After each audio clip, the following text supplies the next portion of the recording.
Hello, welcome back to this YouTube channel. My name is going to be said in a little bit, but I'd like you to subscribe, like, and share because this is going to be a whole lot of fun. A lot of discussions are going to be taking place. Do you know that we've got three arms of the government? Are you aware of that? Are you aware of the executive, the legislature, the judiciary on itself? Do you know what that means? Or used to be, or you're like one of me.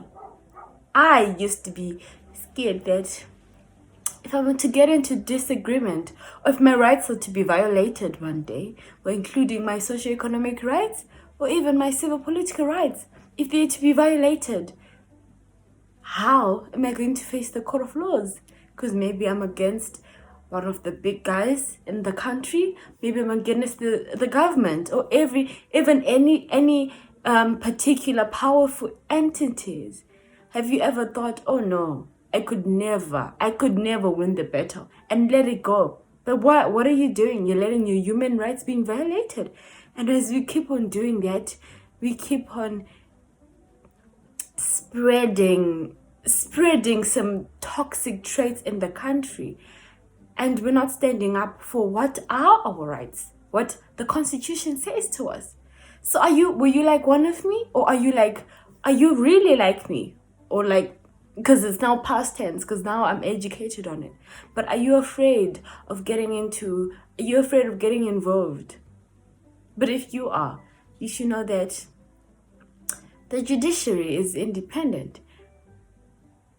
And that's why they've stipulated that, so that your rights, so that you're not afraid if you're going against anyone who's big. But anyway, to come think of it, does the judiciary independence really work? Or is that the reason why we stay away from trying to wake up every day, going to the court of laws, or we just let it go because we know we won't win the case? So what is the state saying to us? Are they giving us a false term of judiciary independence just to fulfill their democratic society? Just to fill in, just to state their democratic state when they're not? You should think about it. So, well, this video is going to be exploring the meaning of judiciary independence. We're going to be talking about the concept of judiciary of judiciary independence. We're also going to be looking at how it has been implemented and how the Constitution plays a role in it. But are we also aware that we've got our rights? Because we've got our rights. But also, is it just something that's written on paper and no one really listens to it? Because those in power are in power for real. So yeah, let's get into it. By the way, my name is Michelle Chirume, and I'm an international relations student by Africa University, and I'll take you through the concept of judiciary independence. Stay tuned. So you must be wondering why I'm talking of judiciary independence. So democracy has its key legal doctrines, and judiciary independence is one of them. That's why we're talking about judiciary independence. So when we're talking about judiciary independence, what basically do we mean? We mean that the judiciary is exempted, it's separated from the other two branches, that is the executive and the legislature, which is the parliament. That is what so that is the concept, that is the ideal concept. So this concept, it's drawn from the separation of power and the rule of law. That's what happens. So judiciary independence, basically, it has just been separation where the judges are given room. They're given room, and it's not subjected, or they're not subjected to improper influence. They attempt to be free, so they make their own decisions that are not biased.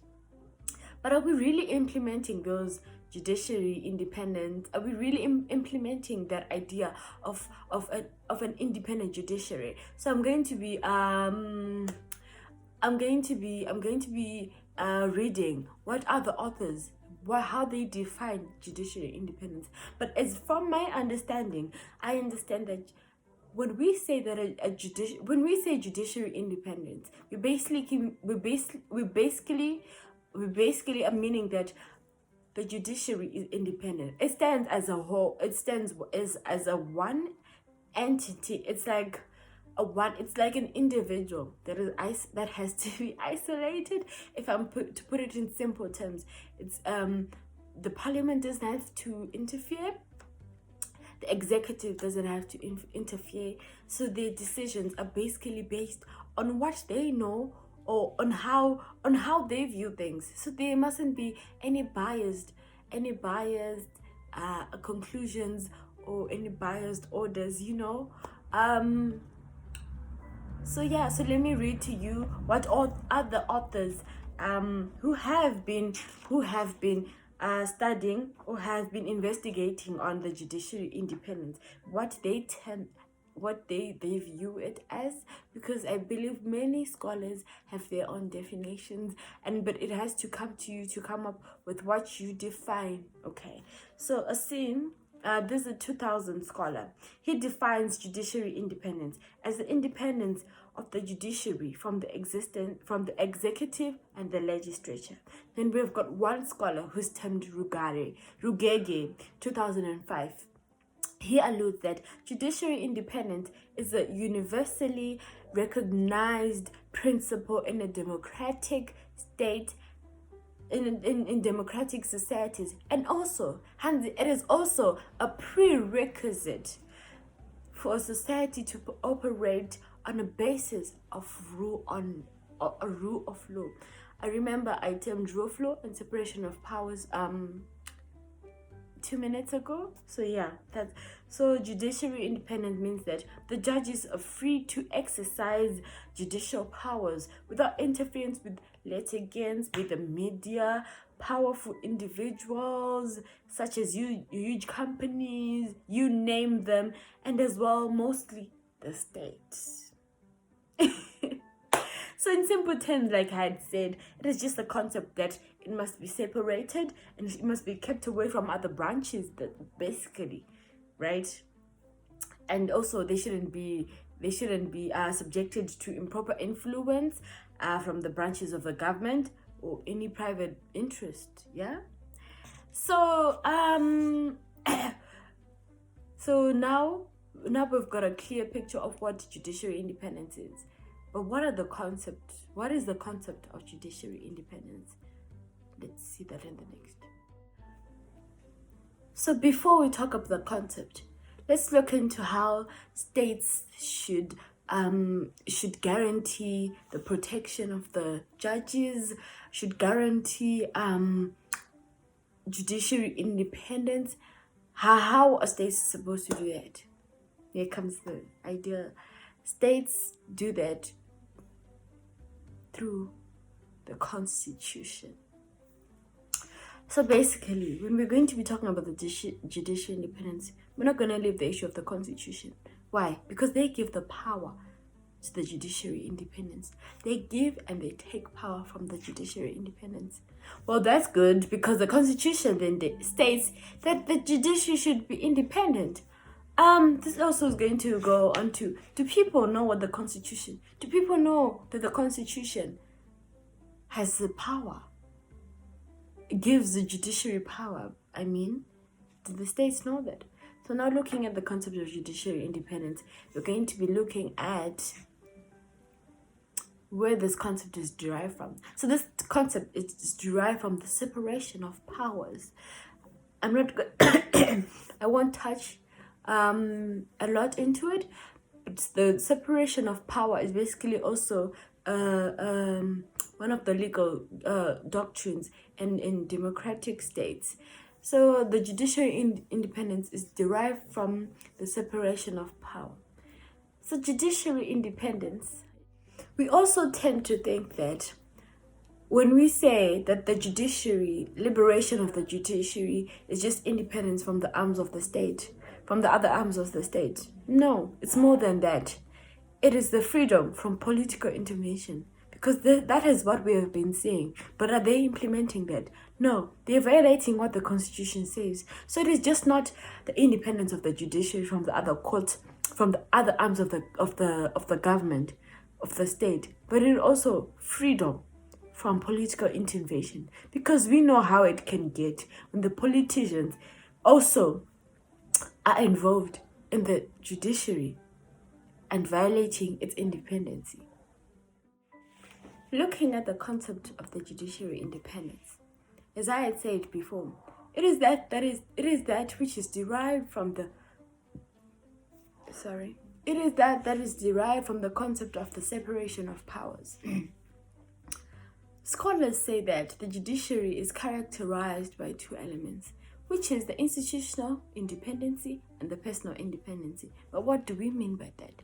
I'm going to acknowledge other scholars on what they said according to the definition of both the institutional independency and the personal independency. Rugege, 2005, he defines institutional independency as the independency from other branches of the government, that is the legislature and the government and the executive. He also defines personal independency as that which is as the impartiality of a judge, meaning that the judge's ability to make decisions that are not based on a fear, favor. In other words, it is the absence of bias. So personal independency, they tend to be protected by factors that decent remuneration. This is according to Rugege. And I acknowledged what he had stated. I was saying personal independence is protected by factors such as decent remuneration, conditions of service, security of tenure, as well as immunity from civil liability for loss caused by performance of judicial duties.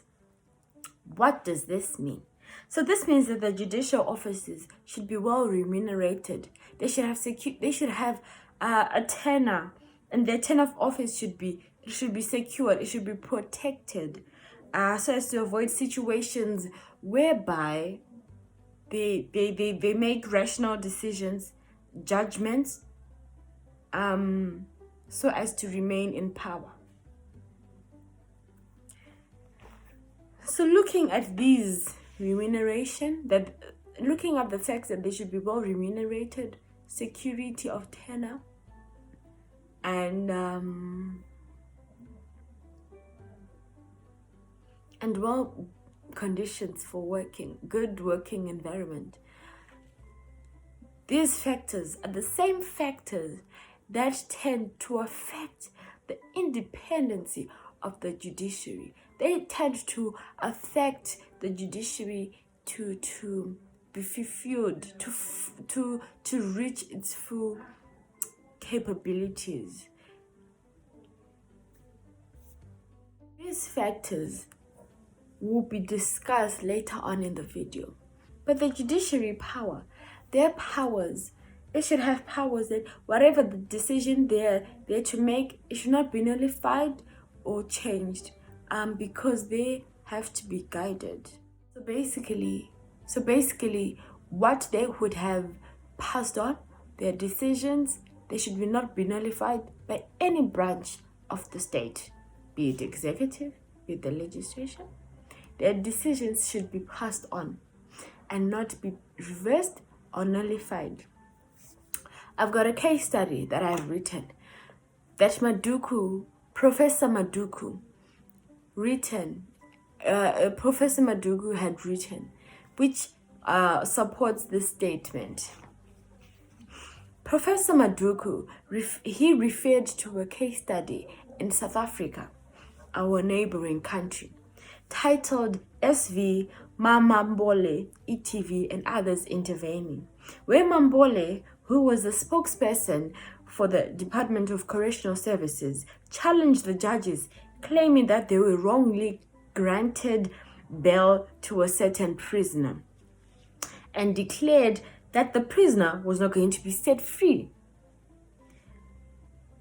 The South African Constitutional Court ruled that in their constitution order, the judiciary is an independent pillar of the state. Hence, it was supposed to exercise its judicial authority fearlessly along with the impartial, because it stands on the same footing with the legislature and executive, both as branches of the government, but should pass judgments independently. This just supports what I had noted before, that no matter what the judges have stated, whatever rule they have given, whatever judgment they have passed on, it should not be nullified by any branch, no matter the standing of the branch, no matter what case it may be. Whatever the judge has passed on, it is that, and it cannot be nullified. Hence bringing out the independence of the judiciary. Moving on, the components of the judiciary independence include security of tenure, the appointment of judges, and also that the judges should not be in any political affiliation. Why? Because if they're to be in any political affiliation, then they tend to pass biased judgments. Security of tenure. A scholar by the name Chiuza says that security of tenure is key for the independence of judiciary, because they no longer have a fixed term. Because if they are to have a fixed term, it is dangerous to the state, as they tend to please the individuals that would have appointed them. And whilst in the process of pleasing them, they tend to pass biased judgments so that they can be reappointed when their contract ends. The appointment of judges. The 2013 Constitution, it gave way for new provisions that state that any judicial vacancies are to be advertised. And whenever judges are to go for interviews, the nation gets to see which judge is interviewed, and there tends to be transparency. But does this mean the judiciary gets to be independent? No, because the president of the state tends to choose or elect the Chief Justice of the judiciary. Hence, it is quite contradicting when we say that the judiciary is independent, when we see the president electing the Chief Justice of the country. Is the executive not playing a role in the judiciary? So is the judiciary independent? Let's talk about the factors that are affecting the judiciary independence. Factors that are hindering us as the country of Zimbabwe from achieving our independence of the judiciary to its fullest. First, we've got that of the political intervention.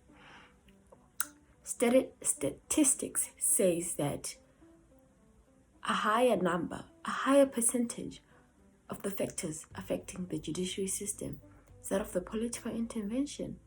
Political groups are intervening, political affiliations, and hence it's affecting the judiciary system. Another factor is that of poor remuneration. What does this mean? That the judges are not being paid adequately. The Constitution of Zimbabwe states that the judges and the judicial officers are to be paid, or to be well remunerated. And when the government is failing to do that, what happens? It leads to them residing to options such as corruption, so that they're able to fend themselves.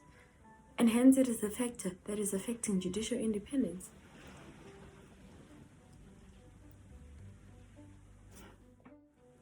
Another factor is the non-transparency of the appointment of judges.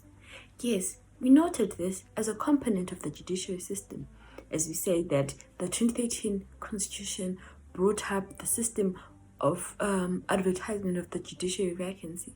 But at the end of the day, who then decides? Who appoints the Chief Justice? It is that the executive. And hence, this does not make the judiciary independent. It should be done to give an awareness towards the Constitution, an awareness of the judiciary independence.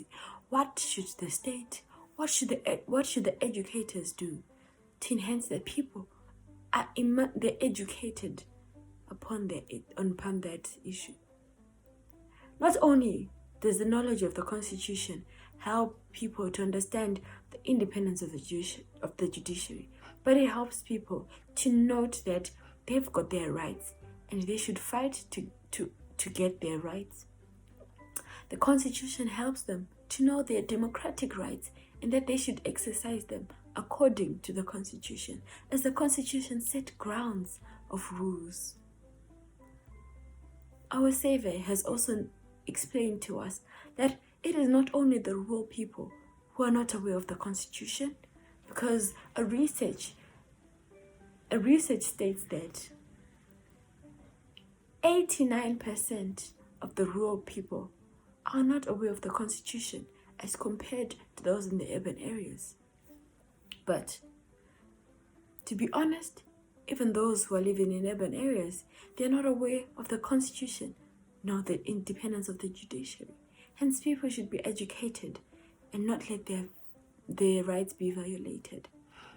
To come to a conclusion of this,